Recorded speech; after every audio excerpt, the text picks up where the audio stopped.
The exhibition Caravans of Gold, Fragments in Time places Africa at the center of a global system of trade in the medieval period. This is a story that takes us back to a period of time when Western Africa was playing a hugely significant role in a global economy.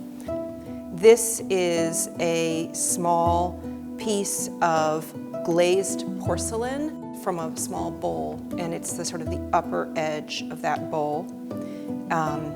And so this small porcelain bowl was transported all the way from a production center in central China across many, many different trade routes to make it all the way to Tadmeka and become somebody's treasured possession. Mansa Musa was the king of the Mali Empire in the early 14th century. He may have been the richest man ever in the history of the world. He and his empire were controlling the access to the gold resources that were part of the vast lands that he reigned over. So what this exhibition is asking us is to say, well, what if you walked in here and all you saw was a bead? If you found this bead, what story would you tell of the bead?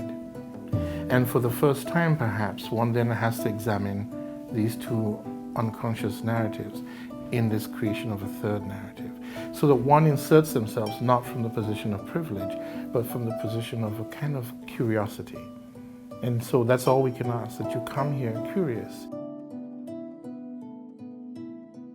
We have, in the museum world, have found a way to come together, to synergize and be able to put across some of this precious cultural patrimony. This project has been committed to working directly with the nations of Mali, Morocco, and Nigeria. The development of the exhibition has really been made possible by these partnerships with institutions and individuals in these countries. Together, we begin to see a bigger story. You need the Africans.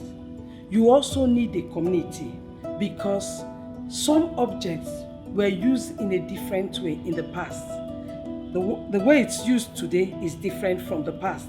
And maybe the way it will be used in the future might be different from the present.